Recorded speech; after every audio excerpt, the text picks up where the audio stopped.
বাবা লোকনাথ একদিন ভক্তদের উদ্দেশ্যে বলেছিলেন, রণে বনে জলে জঙ্গলে যেখানেই স্মরণ করিবে আমি তোমাদের রক্ষা করিব। বাবা কিন্তু কথা রেখেছেন এবং আজও কথা রেখে চলেছেন। দেশে বিদেশে বাবার অগণিত ভক্ত ও শ্রদ্ধালু। বাবা নিঃশব্দে যে কত মানুষকে কৃপা করেছেন তার সংখ্যায় বলার নয়। তেমনই এক বৃদ্ধা মায়ের কথা আজ শোনাবো। বাবার কৃপাদৃষ্টি তার প্রতি হয়েছিল। ঘটনাটা খুব বেশি দিন আগের নয়। বৃদ্ধার ছেলে প্রায় 1 মাস ধরে নিরুদ্দেশ ছিলেন। শোকতপ্ত পরিবারে কোনোদিন হাঁড়ি চড়ত, কোনোদিন চড়ত না।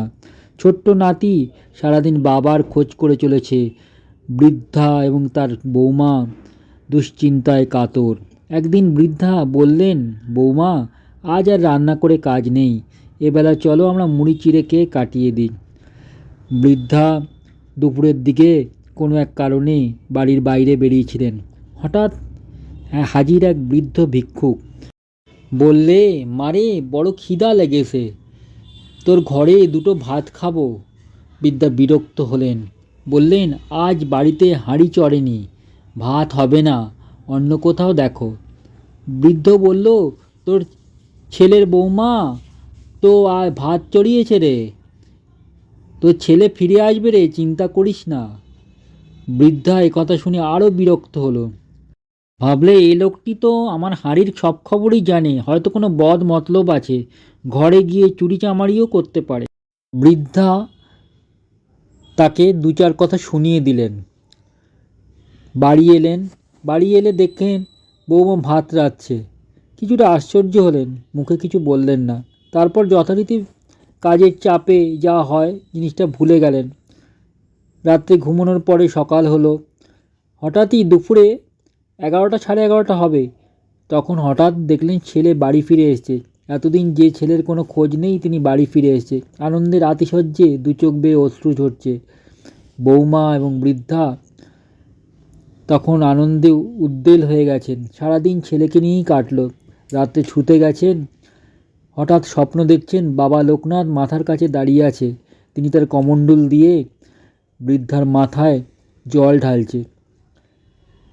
হঠাৎ করে ঘুমটা ভেঙে গেল। চুলে অজান্তে হাত দিলেন, দেখলেন চুলটা ভিজে। কেমন করে হলো? সারা রাত আর ঘুম এলো না, ছটফট করতে শুরু করলেন। তারপর পরের দিনই সকালে ছুটলেন চাকলা ধামে বাবার কাছে। এই ঘটনাটা শেয়ার করেছেন চাকলা ধামের প্রধান পুরোহিত মশাই। তিনি বলছিলেন, 6:30 যথারীতি তিনি মন্দিরে গেছেন। মন্দিরের দরজা খুলতে যাবেন, দেখছেন মন্দিরের দরজা ধরে, গেট ধরে একজন বৃদ্ধা দাঁড়িয়ে আছেন এবং মাথা ঠুকছে, আর তার চোখ বেয়ে জল পড়ছে। আর যজ্ঞবেদীর সামনে একটি বছর 30-35-এর ছেলে আর তার স্ত্রী আর একটি ছোট বাচ্চা, কিছুটা উদ্ভ্রান্ত। বাচ্চাটি অবশ্য কোনো হেলদোল নেই, ওনারা বসে আছেন আর কি। তো পূজা করে, সকালের পূজা করে 8টার সময় যখন পূজা শেষ হয়, তখন তিনি বৃদ্ধার সঙ্গে কথা বলেন।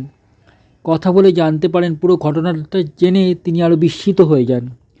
তখন তিনি, বাবার ভোগ হয় 12টা সাড়ে 12টায়, তখন তিনি বলেন, মা, আপনি বাবার ভোগটা রাঁধুন। কারণ বৃদ্ধা কিন্তু ছিলেন জাতিতে ঘোষ, তা সত্ত্বেও প্রধান পুরোহিত, মানে লোকনাথ বাবার নিজে মুখে তার কাছে ভাত খেতে চেয়েছেন, সেই জন্য বৃদ্ধাকে সেই দিনের ভোগ রান্নার দায়িত্ব দিয়েছিলেন। তো এই ছিল ঘটনা।